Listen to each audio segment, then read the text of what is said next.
Thanks to Bidenomics, inflation now putting the squeeze on new car buyers. Unless you're willing to shell out more than $20,000, you only have one option on the market right now. But if you've got more than $100,000 to spare, you have more than 30 different models to choose from. And if you're thinking, hey, I'll just purchase a second vehicle and save a few bucks, well, think again. The average used car price is listed at $27,000.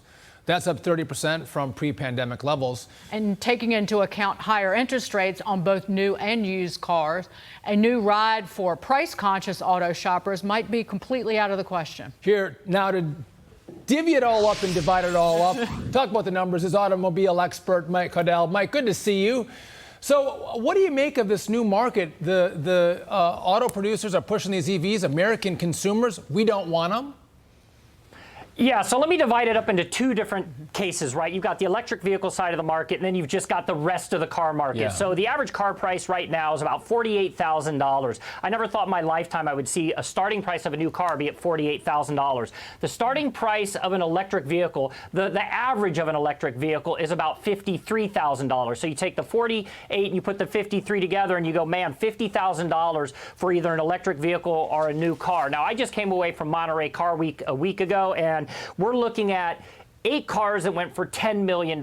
So here's what we're dealing with, guys. We're dealing with low volume and high interest in vehicles. So people want to buy these cars, but they can't afford them. And the reason that there's low volume right now at dealerships nationwide is that during COVID, obviously, manufacturing facilities were shut down. Then compound that with the supply chain issue. Now you have vehicles sitting on lots like the Ford Lightning in Detroit, where you can't actually finish the vehicle and get it out to dealerships nationwide because the parts aren't available.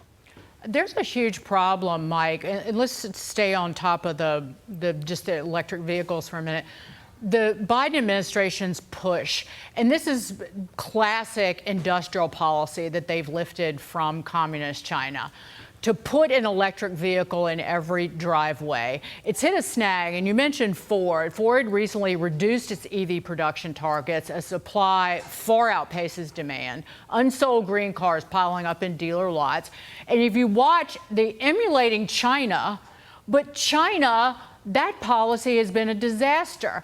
It accounts for more than half of the world's EV production, but just look at this video of hundreds of electric vehicles sitting abandoned in lots across the country.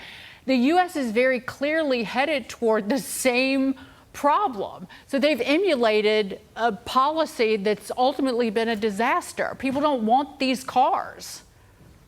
Yeah, no doubt about that, Dagan. And here's something interesting. Last week, I had a chance to sit down with Ford's CEO, Jim Farley, and it's widely publicized. He had what's called a reality check. They had their big dealer meeting in Las Vegas last week. He drove from Las Vegas, from LA to Las Vegas, and actually had problems getting the Ford Lightning charged. And I sat down, I talked to him. For the first time, I saw the light bulb go off in his mind, and he said, you know, we got to figure out the infrastructure. I want to hit what you just said really fast, Dagan, about President Biden. You have to divide the electric vehicle market into 4 categories. The vehicles, and then you have to divide it into the infrastructure, the environment, and the politics. Let me start with the cars. The cars are actually fun. They're fast. They're super cool and full of technology.